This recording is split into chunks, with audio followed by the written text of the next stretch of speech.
Polynomials. आपण polynomials कशाला म्हणतो?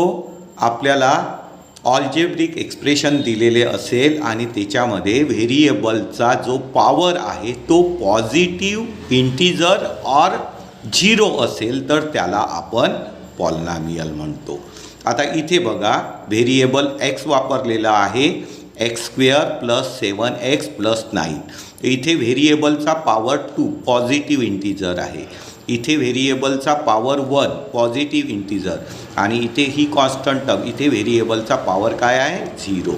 तर आपल्याला जे ऑल्जेब्रिक एक्सप्रेशन दिलेले आहे त्यामध्ये व्हेरिएबलचा पॉवर जर पॉझिटिव्ह इंटिजर ऑर 0 असेल तर त्याला आपण काय म्हणतो? पॉलिनॉमियल. म्हणून x² + 7x + 9 is a polynomial. आता सेकंडमध्ये बघा, y + 1/y. y कुठे आलेला आहे? डिनॉमिनेटरमध्ये. y डिनॉमिनेटरमध्ये आलेला आहे. याला जर आपण न्यूमरेटरमध्ये आणलं तर y टू द पॉवर काय होईल? -1. आणि पॉलिनॉमियल कशाला म्हणतात? व्हेरिएबलचा पॉवर कसा पाहिजे? Positive integer. तर इथे वायचा पॉवर काय होईल? -1 होईल, निगेटिव्ह होईल. म्हणजे या ऑल्जेब्रिक एक्सप्रेशनला आपण पॉलिनॉमियल म्हणत नाही, is not polynomial. Problem 3, 2 + 5√x. आता √x म्हणजे x टू द पॉवर काय झालं? 1/2. आणि पॉलिनॉमियल कशाला म्हणतात? व्हेरिएबलचा पॉवर काय पाहिजे? Positive integer or 0. आणि इथे व्हेरिएबलचा पॉवर काय होत आहे? 1/2. 1/2 काय आहे? फ्रॅक्शन आहे. म्हणजे आपण याला पॉलिनॉमियल म्हणत नाही, इज नॉट पॉलिनॉमियल. त्याच्यानंतर इथे पॉलिनॉमियलला किती टर्म आहे? एक टर्म. ज्या पॉलिनॉमियलला 2x पॉलिनॉमियलला 1 टर्म असते त्याला आपण काय म्हणतो? मोनॉमियल. इथे बायनॉमियल. बघा, इथे जो पॉलिनॉमियल आहे याला टर्म किती आहे? 2 टर्म. ज्या पॉलिनॉमियलला 2 टर्म असतात त्याला आपण बायनॉमियल म्हणतो. त्याच्यानंतर ट्रायनॉमियल. ट्रायनॉमियल कशाला म्हणतो? ज्या पॉलिनॉमियलला 3 टर्म्स असतात, 1 2 3, याला म्हणतो आपण ट्रायनॉमियल. त्याच्यानंतर लिनियर पॉलिनॉमियल. लिनियर पॉलिनॉमियल म्हणजे आपल्याला जो पॉलिनॉमियल दिलेला आहे तिथे व्हेरिएबलचा हायेस्ट पॉवर 1 असतो, म्हणजे 3x - 1. इथे व्हेरिएबल कोणता वापरलेला आहे? x. आणि याचा हायेस्ट पॉवर किती आहे? 1. म्हणजे ज्या पॉलिनॉमियलची डिग्री 1 असते त्याला आपण काय म्हणतो? Linear polynomial. इथे बघा, yचा पॉवर किती आहे? 1 आहे, म्हणजे याची डिग्री 1 आहे, म्हणजे याला आपण काय म्हणतो? Linear polynomial. त्याच्यानंतर क्वाड्रॅटिक पॉलिनॉमियल. क्वाड्रॅटिक पॉलिनॉमियल कशाला म्हणतो? ज्या पॉलिनॉमियलची डिग्री किती असते? 2. तर 2y² + y + 1. इथे बघा, हायेस्ट पॉवर किती आहे? 2. म्हणजे ज्या पॉलिनॉमियलची डिग्री किती झाली? 2. आणि ज्या पॉलिनॉमियलची डिग्री 2 असते त्याला आपण काय म्हणतो? Quadratic polynomial. इथे पण बघा, पॉलिनॉमियल दिलेला आहे, याचा हायेस्ट पॉवर किती आहे? 2. म्हणजे याची डिग्री किती झाली? 2. आणि ज्या पॉलिनॉमियलची डिग्री 2 असते त्याला आपण क्वाड्रॅटिक पॉलिनॉमियल म्हणतो. त्याच्यानंतर मग क्युबिक पॉलिनॉमियल. Cubic polynomial. तर ज्या पॉलिनॉमियलची डिग्री 3 असते त्याला आपण काय म्हणतो? Cubic polynomial. x³ + x² + 2x - 5. तर इथे व्हेरिएबल x वापरलेला आहे, व्हेरिएबलचा हायेस्ट पॉवर 3 आहे, त्याला आपण डिग्री म्हणतो. तर डिग्री ऑफ पॉलिनॉमियल किती आहे? 3 आहे. आणि ज्या पॉलिनॉमियलची डिग्री 3 असते त्याला आपण क्युबिक पॉलिनॉमियल म्हणतो. त्याच्यानंतर कॉन्स्टंट पॉलिनॉमियल. आता इथे बघा, ज्या पॉलिनॉमियलची डिग्री 0 असते त्याला आपण काय म्हणतो? Constant polynomial. इथे 10 दिलेला आहे, व्हेरिएबल दिसत नाही आहे. इथे व्हेरिएबलचा पॉवर किती आहे? 0 आहे, म्हणजे याची डिग्री किती झाली? 0. तर 10ला आपण काय म्हणतो? Constant polynomial. -3 constant polynomial. Find the degree of the following polynomials. Problem 1, 2x² - 5x + 3. आपल्याला या पॉलिनॉमियलची डिग्री फाइंड करायची आहे. तर डिग्री ऑफ पॉलिनॉमियल कशाला म्हणतात? तर व्हेरिएबलचा हायेस्ट जो पॉवर आहे त्याला आपण काय म्हणतो? Degree of polynomial. तर इथे व्हेरिएबल एक्स वापरलेला आहे आणि व्हेरिएबलचा हायेस्ट पॉवर किती आहे? 2. तर याची डिग्री किती होईल? 2. प्रॉब्लेम 2. आता y³ + 2y - 1 पॉलिनॉमियल दिलेला आहे, व्हेरिएबल y वापरलेला आहे आणि व्हेरिएबलचा हायेस्ट जो पॉवर आहे तो काय आहे? 3 आहे. y⁴ आणि व्हेरिएबलच्या हायेस्ट पॉवरला आपण काय म्हणतो? Degree of the polynomial. तर या पॉलिनॉमियलची डिग्री किती होऊन जाईल? 3.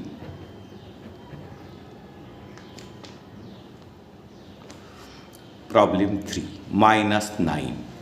आता इथे एकच टर्म आहे, याला आपण मोनॉमियल म्हणतो आणि इथे व्हेरिएबल नाही आहे, म्हणजे व्हेरिएबलचा पॉवर किती आहे? 0 आहे. तर याची डिग्री किती होईल? 0.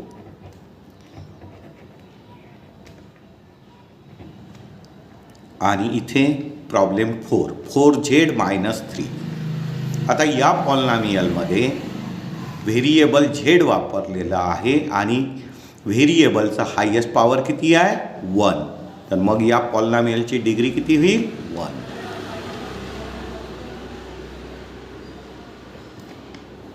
प्रॉब्लेम 2.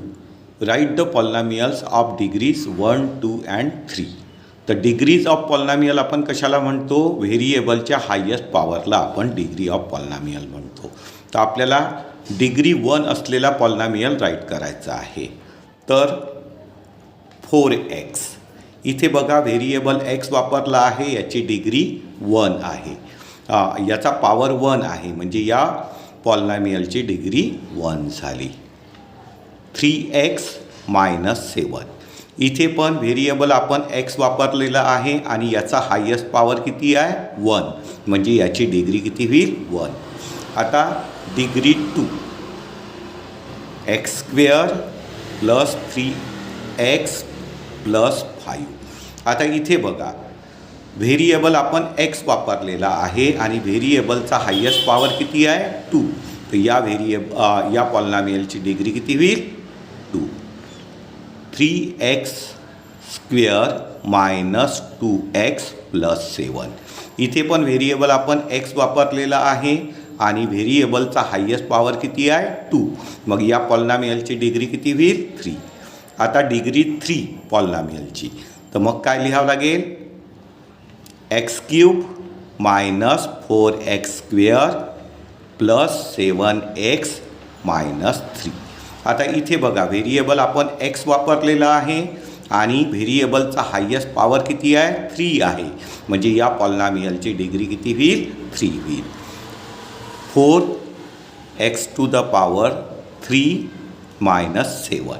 आता इथे पण या पॉलिनॉमियलमध्ये पण व्हेरिएबल x वापरला आहे आणि याची हायेस्ट पॉवर किती आहे?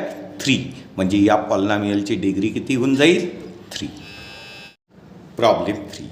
What are the coefficient of x² and x³ in the polynomial?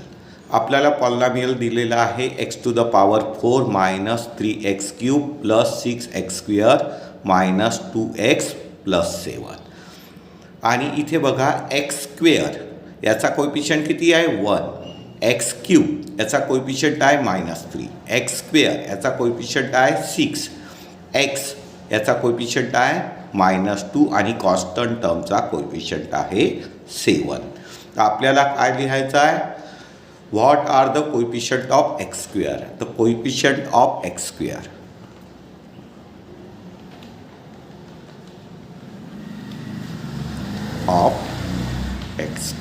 किती होईल? x² चा कोएफिशिएंट आहे 6 आणि coefficient of x³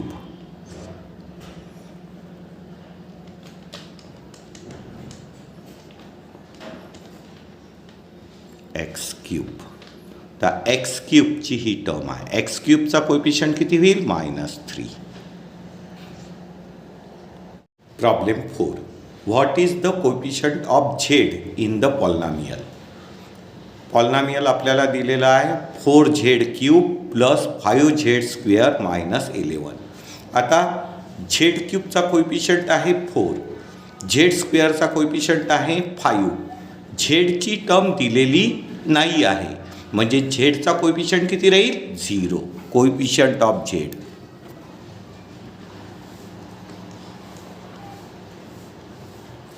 Z is equal to 0 आणि कोएफिशियंट ऑफ कॉन्स्टंट टर्म किती होईल -11. Problem 5. What is the constant term of the polynomial 9x³ plus 5x² minus 8x plus 10. आता constant term कशाला म्हणतो जिथे व्हेरिएबलचा जो पॉवर आहे तो 0 असतो. आता ही क्यूबची टर्म आहे, ही स्क्वेअरची टर्म आहे, इथे एक्सची टर्म आहे आणि हा जो 10 आहे इथे व्हेरिएबलचा पॉवर किती आहे 0 म्हणून आपण याला काय म्हणतो कॉन्स्टंट टर्म. तर कॉन्स्टंट टर्म किती होईल